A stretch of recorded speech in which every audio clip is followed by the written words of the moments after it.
Bismillahirrahmanirrahim. Elhamdülillah ve salatu ve selamu ala Rasulillah amma ba'd. Urmattуу musulman bir tugandar, urmattуу Türk bordoş bir tugandarыбыз. Жараткан Allah subhanahu wa ta'ala barыбызга sabırдуулук берсин, гайраттуулук берсин. Мына Турцияда болгон окуяны кайгысын баары тең бөлүшүп, бул да жараткан Allah Taalанын сыноосу. Жараткан Allah subhanahu wa ta'ala Kur'an-ı Kerim'inde aytkаны: "Wa ma nursilu bil ayat illa takhwifan." Biz kандай gana ayat belgi жибербейли, бендени bir korkutup, eskertip, ahiretke dayardanууга ündöp, günölөрүнөн tooba kılıp çakırış üçün deydi. Kандай gana musibat bolуп болсун, "Wa ma asaba min musibatin illa bi idnillah." Bul Allah Taalанын тарабынан келди. Ошон үчүн иншалла ушул жерде курман болгондордун баардыгына жараткан Allah Taalам шахадаттын, шейиттиктин улуу даражаларын насип кылып, ооруп жаткан, жаракат тарткандардын баарына Allah Taalам шифайы камил, толук, туруктуу, тез арада Аллахым шифа берип, жана канча деген зыян тартуу, жоготуулар болсо, жараткан Allah subhanahu wa ta'ala ушулардын баарын орундатсын деп Алладан кайрылайлы. Бул Türk elinin başına ele gelgen bale emес, окуя эмес, bul bardыk адамзаттын başına Allah Taalamdын bir eskertүүsü bul. Bul eskertүү. Kur'an-ı Kerim'de Allah subhanahu wa ta'ala aytat: وَلَنُذِيقَنَّهُمْ مِنَ الْأَدَابِ الْأَدْنَى دُونَ الْأَدَابِ الْأَكْبَرِ لَعَلَّهُمْ يَرْجِعُونَ. Biz sözsüz çoğun azaptan aldın, kiçinekey bir dünyanın apatı menen, balesi menen, azabı menen dağımdatırtabыз deydi. Mümkün alar жаман жолдорунан, арам жолдорунан кайтышаар деп. Айша радыйаллаху анха энебиз айтканда, ушундай bir Allah Taalанын тарабынан бале келип калганда, жалпысы бардыгына келет экен. Алардын арасынан жакшы адамдар болсо, алардын да башына келет экен.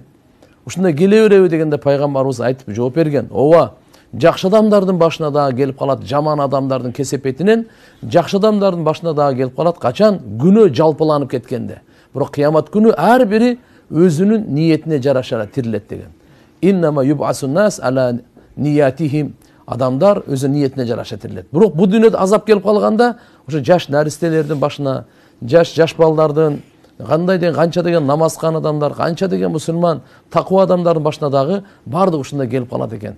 Бул ушул ааламдагы болуп аткан туугандар жаман кесепет. Ушунан айынан эстегенде, Сирия мамлекетине дагы бир туугандарыбызга дагы аларга көңүл айтабыз. Жараткан Allah subhanahu wa ta'ala барыбызга кайраттуулук берсин. Бул Allah Taalанын сыноосу: "وَلَنَبْلُوَنَّكُمْ بِشَيْءٍ مِنَ الْخَوْفِ وَالْجُوعِ وَنَقْصٍ مِنَ الْأَمْوَالِ وَالْأَنْفُسِ وَالثَّمَرَاتِ وَبَشِّرِ الصَّابِرِينَ." Biz sözsüz sizlerdi sınayыбыз деген Allah Taala. Biraz korkunç menen, açkaçılık menen, biraz mal mülktön kemitүү menen, biraz jandardı kemitүү menen, mömө жемиштерди kemitүү menen, ошондо sabır кылуучуларга куш кабар айткан.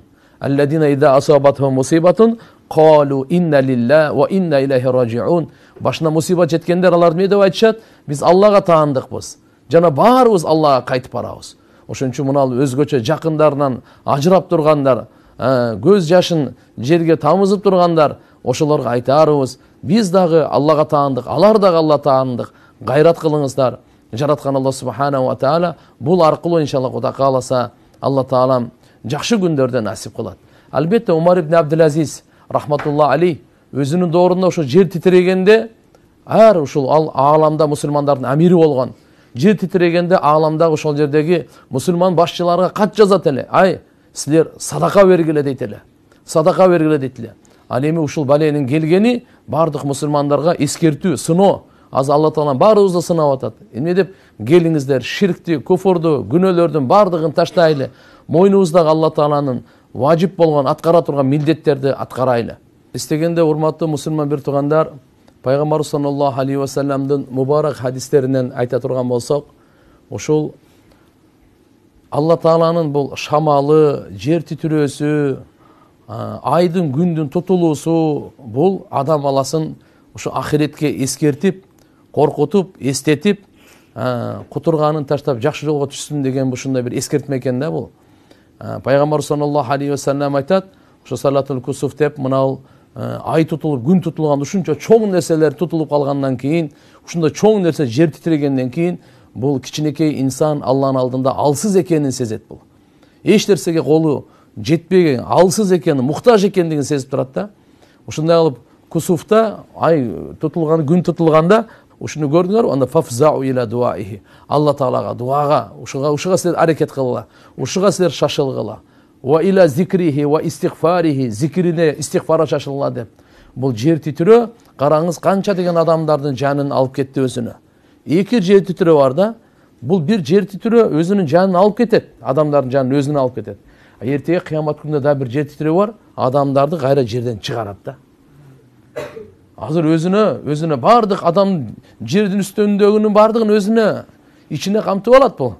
Жер титирөө бул жөнөкөй нерсе эмес. Бирок эртеге ушу күндү биз унутпайлы. Ида зулзилатил арду зилзалаха ва ахрajатил арду асқалаха ва қалал инсану ма лаха يومئذ تحدث أخبارها بأن ربك أوحى لها يومئذ يصدر الناس أشتاتا ليروا أعمالهم فما يعمل مثقال ذرة خيرا يرى وما يعمل مثقال ذرة شرا يرى. Жер титирегенде жараткан Алла субханаху ва таала ол жөнөкөй жер Аллага баш ийет. Алланын махлугу, Алланын буйругун күтүүдө. Бардык жер ичиндеги нерселердин бардыгын көтөрүп жүргөн нерселерди салмак ушулардын бардыгын сыртка чыгарат экен. Ошондо адам айтат экен, эмне бале болду, кандай болду деп. Канча миллиард адам жердин астында. Бизге чейин канча миллиард келген. Азыр мына 8 миллиард. Бул деле 50-100'ün ичинде жердин астына кирет. Канча дагы бар. Ушунун бардыгын кайра чыгарат экен. Чыгарганда дагы ушу карачы адам айтат экен, эмне бале болду деп. Таң калат дейт. Ошол күнү жер сүйлөйт. Жер кабарын берет. Ким жердин үстүндө жакшы амал кылса, жаман амал кылса, ушунун бардыгын айтат. Жер өзү сүйлөйт.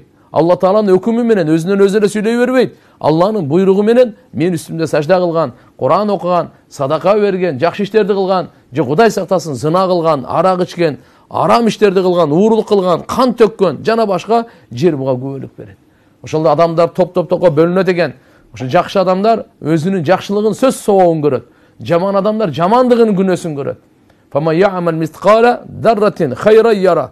Ким бир заррачалык, кыпынчалык, эгерде бир жакшы чаңчалык, жакшы иш кылган болсо, анын сообун Алла Таала текке кетирбейт. Анын ийгилигин, сообун, ажырын, даражасын көрөт. Эгерде ким жаман иш кылса, кыпын барабар, анын дагы жазасын көрөт деген да. Хазрет Умар разияллаху анху Мединада жер титирегенде, ошол жерде бардыгын топтоп туруп айткан экен, ай, ва ин аадат ла усакинукум фиха абада. Эгерде жер кайрадан титирей турган болсо, мен силер менен бул жерде чогуу жашабаймын айтып коеюн. Мындайча айтканда силер жаман иштериңерди токтоткула деп айтылган экен. Андыктан түрк боордош элибиз, сиздерди биз жакшы көрөбүз, урматтайбыз. Дайыма алхамдулилlah баарыбыз бүткүл дүйнө билет, кайерде гана мусулмандын башына кайгы жетпесин, эң биринчи жардамга кол сунгандар мына ушул Турция, Түрк эли, Тайып Ражап Эрдоган мырза өзү баш болуп ушундай бардыгына неме кылчу. Ошондуктан иншалла биз кыргыз эли дагы алхамдулилlah канча медреселерде, канча талип илимде, канча Куран, дуа менен болуп атат. Биз четте калбайлы. Кайгы бөлүшкөндө дагы, дуа менен дагы, колубуздан келген кызмат менен дагы, акча топтой турган болсок да, бардыгынан урматтуу мусулман бир туугандар, көптү көрсө көл болот дейт. Баарыбыз жардамга келейли. Баарыбыз дуада болойлу, баарыбыз тообада болойлу. Алладан жалдырап, жалбырап, жараткан Алла субханаху ва тааладан жакшылыгын тилейли. Башыбызды ынтымак, биримдүүлүк ушуга Алла субханаху ва таала чакырат. Андыктан дагы бир жолу терең кайгыруу менен мынакей ушу талип илимдерибиз, окуучуларыбыз менен канча деген 10дан ашык хатымдар, Кыргызстан боюнча жүздөгөн, канча деген алхамдулилlah 1000ге жакын ушундай хатымдар Курани Каримдин баарынын соопторун ушул өндөргө багыштап, Курани Каримдин урматынан ушу тирүү калгандардын баардыгына ден соолук, амандык, имандуулук, ынтымактуулук, рашкерлик Алла субханаху ва таала насип кылсын деп бир дуа кылайлы. Амин. Алхамдулилlah ва салату вассаламу аля расулилlah. يا ربنا تقبل منا إنك أنت السميع العليم وتب علينا إنك أنت التواب الرحيم اللهم اغفر لنا وارحمنا وعافنا وارزقنا жараткан Аллах ушул хатым Кур'андын урматынан канча деген хатым Кур'ани Каримдин я Аллах ушул соопторун жараткан Аллах ушу өтүп кеткен жалпы мусулмандардын катарында Турцияда, Сирияда шейит болуп курбан болгон бир туган боордошторубуздун арвактарына багыштадык. Өзүң рахматыңа алып жайын жаннаттан кылгын.